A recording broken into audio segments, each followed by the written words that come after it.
तो आज हम सिविल मैकेनिक्स सॉइल मैकेनिक्स के first chapter origin of soil के लेक्चर सेकंड को लेकर आए हैं। इससे पहले हमने लेक्चर फर्स्ट अपलोड कर दिया है, जिसमें हमने सॉइल मैकेनिक्स के बारे में समझा था और सॉइल को कैसे ड्राइव किया गया है इसके बारे में पढ़ा था, और सॉइल की डिफरेंट डेफिनेशंस के बारे में पढ़ा था, जैसे जियोलॉजिस्ट के अनुसार, एग्रीकल्चर के अनुसार एंड सिविल इंजीनियर्स के अनुसार।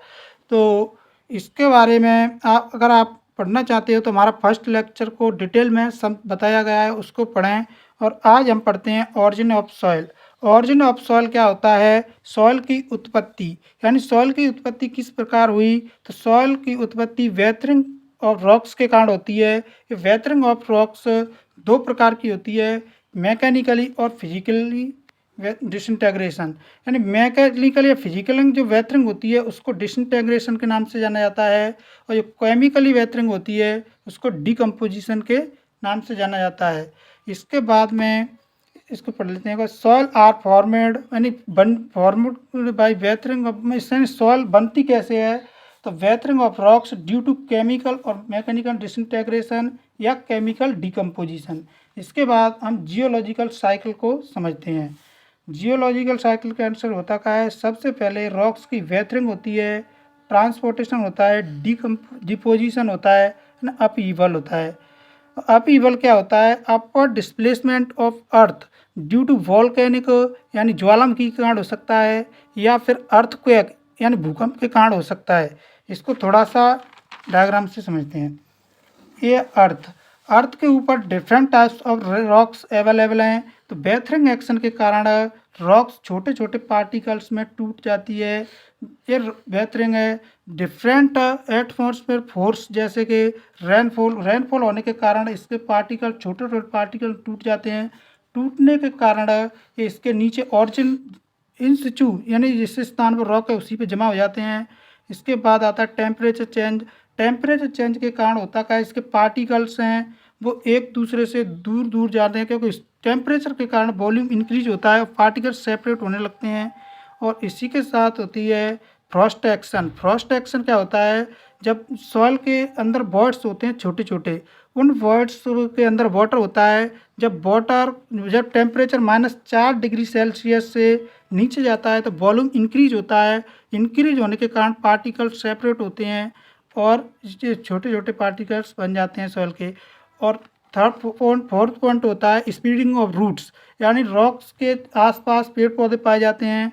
जब पेड़ पौधे वृद्धि करते हैं तो उसकी रूट्स भी वृद्धि करती हैं और पार्टिकल सेपरेट होते हैं। इस फिजिकल वेथ और इसके साथ ही होता है जब इस काफ़ी सारी केमिकल रिएक्शंस जैसे हाइड्रेशन, ऑक्सीडेशन आदि केमिकल रिएक्शन के अंदर होती हैं, जिसके कारण पार्टिकल छोटे छोटे पार्टिकल टूट जाता है। इसको कहते हैं वेथरिंग। वेथरिंग एक्शन को W से मैं रिप्रेजेंट कर रहा हूँ यहाँ पे। इसके बाद आता है ट्रांसपोर्टेशन। अब हमारी सॉइल बन के तैयार हो जाती है यहाँ पर। अब इसको जैसे एयर के माध्यम से या वाटर के माध्यम से ये रॉक्स ट्रांसफ़र होकर यहाँ पे आ जाती है। इसको बोलते हैं ट्रांसपोर्टेशन। ट्रांसपोर्टेशन के बाद बहुत लंबे समय के बाद इसका डिपोजिशन शुरू हो जाता है, जिसको मैं D से डिनोट करता हूँ। डिपोजिशन के बाद में बहुत समय बाद कुछ अपहीवल जैसे अर्थ इन एटमॉस्फेरिक घटना घटती हैं, जैसे अर्थक्वेक के बारा हो गया, भूकंप हो गया या बाढ़ आ गई, तो इसके कारण इस अर्थ है ऊपर की ओर जहाँ से होती है उठ जाती है। उठने के बाद एक रॉक्स के रूप में चेंज हो जाती है। रॉक्स के रूप में चेंज होने के बाद ये वेथरिंग एक्शन इसकी बात दोबारा से रिपीट होती है, और इस साइकिल को होने के लिए लाखों करोड़ों वर्ष लगती है। लॉन्ग टर्म की घटनाएँ कोई छोटी मोटी मतलब कम समय की घटना नहीं, इसमें बहुत सारा लंबा समय लगता है। ये हो गया जियोलॉजी का। उम्मीद करता हूँ जियोलॉजी का आपको समझ में आया होगा। अब इसको वेथरिंग को थोड़ा सा यहाँ पढ़ के क्लियर करते हैं। Weathering is a in situ break down and disintegration of rock minerals. जैसा कि हमने पढ़ा कि वेथरिंग क्या है? इन सिचू ब्रेक डाउन यानी रॉक्स को उन्हीं स्थान पर टूट कर बिखरना वेथरिंग कहलाता है। इसको डिसइंटेग्रेशन के नाम से जाना जाता है। At near the earth surface due to the action of weather and atmospheric, जैसा मैंने पहले बताया एटमॉस्फेयर मौसम के कारण हो सकता है। एटमॉस्फेयर एजेंसीज जिसमें मैंने एक्सप्लेन की, जो अर्थ सरफेस के पास होता है, बिल्कुल नियर दी अर्थ सरफेस जिसको क्रस्ट कहते हैं, वहाँ पर ये घटनाएं होती है, इसको कहते हैं वेथरिंग एक्शन, न कि इंटरनल पार्ट में। तो अब समझते हैं फिजिकल और मैकेनिकल वेथरिंग, जिसको अब डिसइंटीग्रेशन के नाम से जानते हैं। The process involve in physical weathering, physical weathering के अंदर कौन कौन सी प्रोसेस होती हैं उनको पढ़ते हैं। एक्सफोलिएशन, इस वर्ड को पकड़ते हैं। एक्सफोलिएशन क्या होता है, जब टेम्परेचर चेंज होता है तो पार्टिकल्स दूर दूर जाते हैं और छोटे छोटे पार्टिकल्स में चेंज हो जाते हैं, इसको कहते हैं exfoliation. Frost waging, Frost waging के अंदर क्या होता है, फ्रीजिंग एंड थॉइंग की एक्शन होती है, जिसमें वाटर है, जब टेम्परेचर इंक्रीज होता है तो बर्फ़ है, इंक्रीज होता है तो बर्फ़ में चेंज हो जाता है, जब टेम्परेचर इंक्रीज होता है तो बर्फ़ पानी में चेंज हो जाती है, वाटर में। और जब टेम्परेचर डिक्रीज होता है, -4 डिग्री सेल्सियस नीचे जाता है, तो वाटर है वो मतलब वो बर्फ में आइस में चेंज होने लगता है, इसी को फ्रॉस्ट एक्शन कहते हैं। इसके कारण सॉइल है वो छोटे पार्टिकल टूट जाती है। इसका आता है action of vegetation, vegetation action क्या होती है, इसमें स्पीडिंग ऑफ रूट्स, यानी जब प्लांट्स की रूट्स हैं वो बड़े बढ़ने लगती हैं तो इस पर फोर्स लगता है। एब्रेजन, एब्रेजन किसके कारण हो सकता है, एयर के कारण हो सकता है या फिर रेनफॉल के कारण हो सकता है। इसमें रॉक्स के पार्टिकल छोटे छोटे घर्षण के कारण छोटे छोटे जाते हैं। और ये एक्शन एनिमल्स के द्वारा भी हो सकती है, ये जो अर्थ पर मूव कर रहे हैं उनके कारण। तो इस फिजिकल या मैकेनिकल वेथरिंग के अंदर हमने समझा क्या कि इसके अंदर एक डायरेक्ट फोर्स लगता है, इसमें कोई केमिकल रिएक्शन नहीं होती है, इसलिए इसको फिजिकल या मैकेनिकल वेथरिंग कहा गया है। आगे समझते हैं। Soil formed has the property of parent rocks and there is no change in chemical, जैसे कि मैंने पहले बताया, इस सॉइल की प्रॉपर्टी है वो पेरेंट रॉक के समान होंगी क्योंकि इसमें कोई केमिकल रिएक्शन नहीं हुई है। इट प्रोड्यूस बल्की पार्टिकल्स, इसको समझते हैं। बल्की पार्टिकल क्या होता है, we can say coarse grained और नॉन कोहेसिव, यानी इसके द्वारा जो पार्टिकल्स प्राप्त होंगे वो थोड़े बड़े साइज के प्राप्त होंगे, जिनको हम बल्की पार्टिकल्स कहते हैं, जो कोर्स ग्रैंड के नाम से जाना था। इसको आगे एक्सप्लेन करेंगे अगले चैप्टर में। नॉन कोहेसिव का अर्थ होता है जब पार्टिकल एक दूसरे से चिपके नहीं, सेपरेट रहें।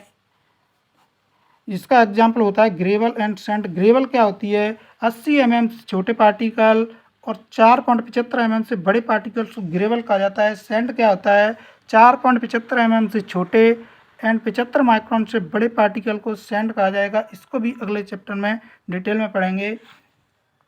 केमिकल वेथरिंग, केमिकल वेथरिंग के अंदर क्या होता है, यानी केमिकल वेथरिंग के अंदर केमिकल रिएक्शन होती हैं और इसको नाम से जाना जाता है डिकम्पोजिशन।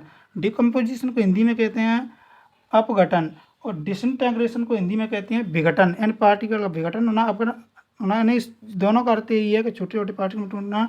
जो मैकेनिकल एक्शन के कारण होता है डिसइंटीग्रेशन, केमिकल वेथरिंग के कारण होता है वो decomposition. It is due to chemical action such as, इसके अंदर different types of chemical reaction होती हैं, उनको समझते हैं। हाइड्रेशन, हाइड्रेशन के अंदर क्या होता है, जब केमिकल कंपाउंड है, जो मिनरल कंपाउंड है वो दूसरे मिनरल कंपाउंड में चेंज हो जाता है due to presence of H2O, यानी जल के कारण, जल की उपस्थिति के कारण मिनरल से एक मिनरल से दूसरे मिनरल में चेंज हो जाता है, इसको कहते हैं हाइड्रेशन। ऑक्सीडेशन 3 घटनाओं पर आधारित है, या तो ऑक्सीजन की वृद्धि हो रही हो, या हाइड्रोजन की कमी हो रही हो, या इलेक्ट्रॉन्स की कमी हो रही हो, उसको ऑक्सीडेशन कहते हैं। ऑक्सीडेशन के विपरीत हो जाता है रिडक्शन। सॉल्यूशन क्या होता है, जब पार्टिकल से दो या दो से अधिक पार्टिकल सेम मिश्रण बनाते हैं, सॉल्यूशन कहलाता है। हाइड्रोलाइसिस क्या है, इसके अंदर जल है वो H+OH- में बदल जाता है, यानी पार्टिकल्स का विभाजन हो जाता है अणुओं का, तो इसको कहते हैं हाइड्रोलाइसिस। कार्बोनेशन के अंदर कार्बोनिक ऑक्साइड है कार्बोनिक एसिड में चेंज हो जाते हैं, इसमें भी केमिकल रिएक्शन होती है। लीचिंग क्या होती है, जब सॉइल पार्टिकल्स के ऊपर बारिश वगैरह होती है तो उसके फाइन पार्टिकल्स से छोटे पार्टिकल चेंज हो जाते हैं और ऊपर बड़े बड़े पार्टिकल्स से जाते हैं, मोटे पार्टिकल कोर्सर पार्टिकल, जिसको लीचिंग कहा जाता है। Soil format do not have property of parent rocks change in occur in chemical composition of particle, यानी सॉइल के जो केमिकल कंपाउंड पार्टिकल्स का वो चेंज हो जाता है इसके अंदर, और जो रॉक प्राप्त होती है उसकी प्रॉपर्टी पेरेंट रॉक से अलग प्राप्त होती है। क्योंकि इसमें केमिकल रिएक्शन हो चुकी होती है। पेरेंट रॉक क्या होती है? पेरेंट रॉक वह रॉक होती है जिस रॉक से सॉइल का निर्माण हुआ है। तो यहाँ तक उम्मीद है आपको समझ में आया होगा। तो इसी के आगे हम समझते हैं आगे इसको एक्सप्लेन करते हैं। It produce fine particles cohesion soil, it produce clay minerals which impart the plastic properties. तो इसके कारण जो पार्टिकल्स प्राप्त सॉइल के पार्टिकल प्राप्त होते हैं, सॉइल प्राप्त होती है, उसके पार्टिकल्स फाइन होते हैं। फाइन मतलब बहुत बारीक होते हैं। कोइजिव, कोइजिव का अर्थ होता है एक दूसरे से चिपकने की प्रॉपर्टी रखते हैं। इसको हम अगले चैप्टर में पढ़ेंगे। It produce clay minerals, clay minerals मतलब इस बहुत सारे मिनरल्स से क्ले बनी होती है। इसको भी अलग चैप्टर है स्पेशल क्ले मिनरल्स, इसको आगे पढ़ेंगे। It produce clay minerals with impart plastic property. जो क्ले मिनरल्स होते हैं उसके कारण सॉइल की प्लास्टिक प्रॉपर्टी हमें प्राप्त होती है और एक प्लास्टिक प्रॉपर्टी फाइन सॉइल के अंदर होती है। इसको भी अगले चैप्टर में पढ़ेंगे। इसका एग्जाम्पल है clay and silt. To some extent, some extent का तो मतलब होता है कुछ हद तक। मेनली तो इसके अंदर जो बनती है, जो केमिकल मेथरिंग के अंदर कौन सी सॉइल बनती है? क्ले बनती है। लेकिन कुछ हद तक हम सिल्ट भी कह सकते हैं। तो क्ले क्या होती है? जो 75 माइक्रोन से छोटे पार्टिकल होती हैं उनको क्ले कहते हैं।